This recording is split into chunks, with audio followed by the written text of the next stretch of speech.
We're solving problem 6 from the 2024 F equals MA exam. A pendulum is made with a string and bucket full of water. When the string is vertical, the bottom of the bucket is near the ground as shown in the graph or picture. Then the pendulum is set swinging with a small amplitude, and the very small hole is opened at the bottom of the bucket, which leaks water at a constant rate. After a few full swings, which of the following best shows the amount of water that has landed on the ground as a function of position? And we have 5 answer choices here to choose from. These are all estimates, but it is clear that all of these graphs are very different in their respective ways. So in this problem, we're going to use the formula for simple harmonic motion as shown up here. And the first thing we can realize is that, well, a change or the change in time as a function of x, well, this is equal to the change in x over our velocities with respect to x. And this is all true because velocity is equal to dx over dt, or the change of x over the change of t. This is proportional to 1 over our velocity as a function of x.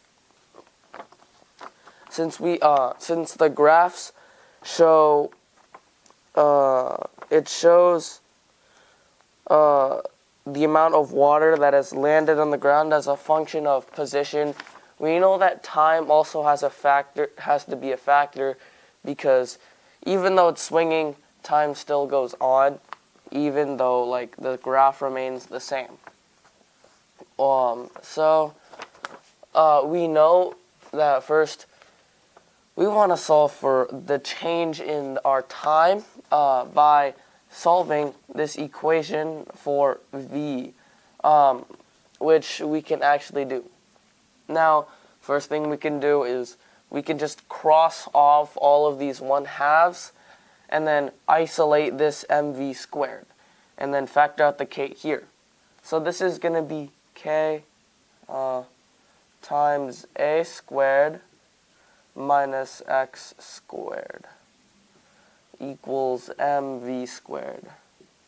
Since we also want to isolate the velocity in this problem, we can say that v squared is equal to k over m times a squared minus x squared. But since k over m is a constant, that means it is illegible, and we don't have to include it. So this formula simply opens up to v squared equals a squared minus x squared. Solving for v by taking the square root, we now know that v is equal to a squared minus x squared, and you take the square root of that. Now we know that our function, the change in time of x, is the inverse of this. This is proportional to 1 over a squared minus x squared. And then you take the square root of that.